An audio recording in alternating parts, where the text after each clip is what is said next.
یعنی بڑی معذرت کے ساتھ مجھے یہ بات کرنی پڑے گی کہ اتنا کالا جادو، ہر تیسرے آدمی کو کالا جادو، ہر تیسرے آدمی کو. اور خیر سے وہ جو بتانے والے وہ بھی بڑا انوکھا انداز انہوں نے اختیار کیا ہوا ہے. وہ کہتے تجھے جادو کر دیا کسی نے. مگر کس نے کہا کہ یہ مجھے بتانے کا حکم نہیں، مجھے شرارت کا حکم تھا، شرارت میں نے کر دی، اب تو گھر جا کے سوچتا رہے.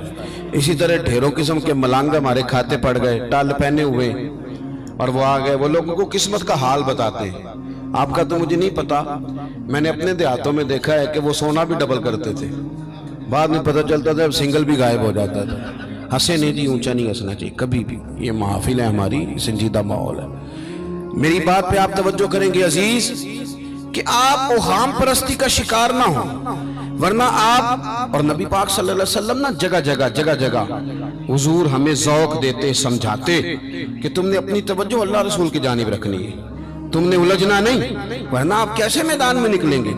فوجی کہہ دے ہمیں کالا جادو ہو گیا، ہم سے جایا نہیں جاتا، تو جنگ ہوگی.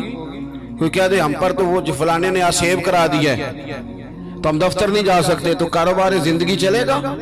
کن چکروں میں پڑ گئے. جادو ہوتا ہے، اس کی حقیقت سے انکار نہیں، لیکن اتنا کچا ماحول، اتنی کمزور بات، یہ اہل ایمان کا شیوا نہیں ہے. آپ مضبوط رہیں. عارف رومی رحمت اللہ علیہ فرماتے میں کبھی بھی زندگی میں کوئی بات اس لیے نہیں کی کہ مجمع ہنسے، اور ہنسنا ویسے بھی شریعت میں مسکرانا ہے، کہہ کا لگا کے تو روٹین میں بھی ہنسنے سے پرہیز کرنی چاہیے.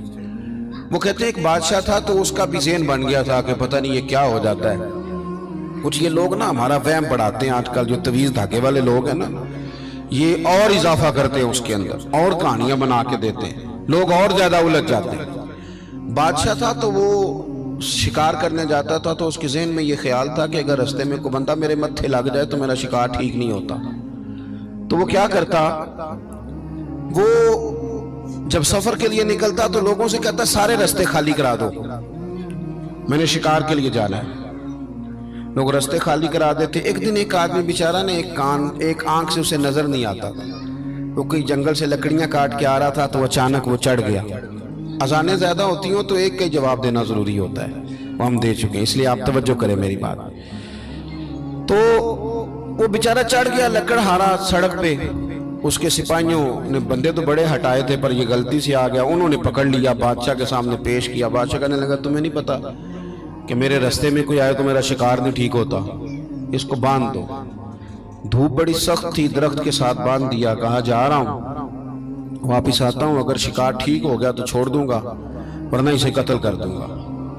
2 بندے اس کے سرانے کھڑے کر دیے تلوار لے کر کے. اب وہ بیچارہ صبح سے بندہ ہے.